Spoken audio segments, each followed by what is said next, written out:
Commission on Elections Chairman Andres Bautista on Monday says his wife's accusation that he has unexplained wealth is motivated by greed. Patricia Paz Bautista accused the poll chief of amassing nearly 1 billion pesos in unexplained wealth. These supposedly came in the form of money in 4 bank accounts, 2 condominium units, real properties, and interests in corporations and loan agreements in 3 overseas or offshore companies. Sa totoo lang po, ako po ang biktima dito. Biktima ng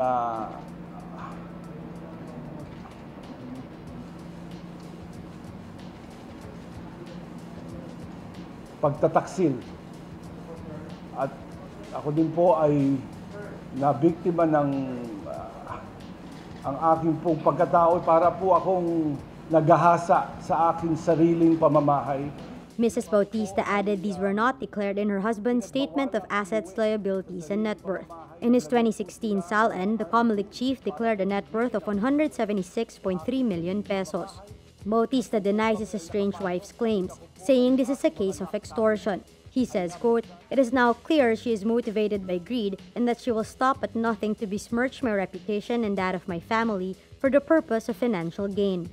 Bautista adds he hoped to fix their marital problem in a civil and decent manner, but his wife's recent statements and actions clearly manifest that she has no desire to save the marriage. The Comelec chief also says his wife, quote, "allowed herself to be used by certain people and groups to promote a political agenda designed to cast aspersions on me and the Comelec's work in the 2016 elections." A customs broker accuses Bureau of Customs officials of corruption during a House hearing on the smuggling of 6.4 billion pesos worth of illegal drugs from China.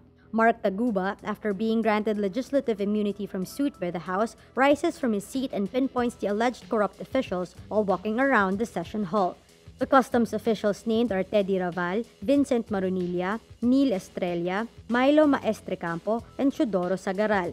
The customs officials accused of being corrupt all denied Taguba's allegations during the same hearing. In an earlier closed-door session at the Senate, Taguba detailed the personalities involved in corruption at the Bureau. Both chambers of Congress are investigating how billions in shabu from China was able to make it past the Bureau of Customs. The illegal drugs were seized at the Valenzuela City warehouse in May.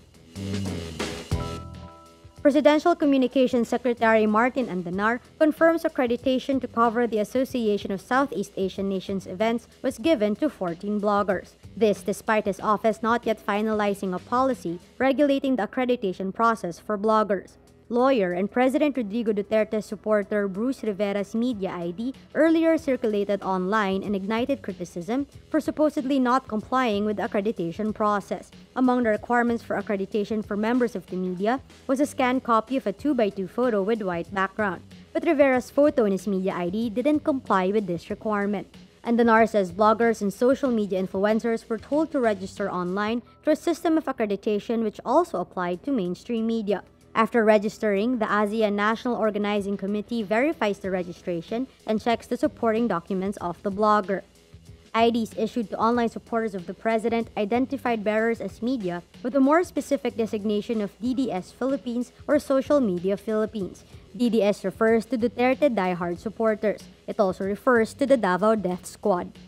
Andanar says bloggers are also expected to promote the ASEAN to their audiences. Andanar says, quote, "What's important here is everyone is really helping to promote ASEAN. Apart from mainstream media, we also have bloggers who are volunteers who went here to help promote ASEAN."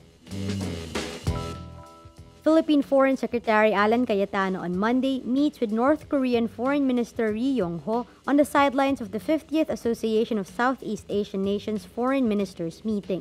Philippine Foreign Affairs spokesman Robespierre Bolivar says, quote, "The Philippines, as ASEAN chair, met with DPRK to formally convey the ASEAN foreign minister's position on the Korean Peninsula issue." Bolivar says the DFA will later issue a full statement on this.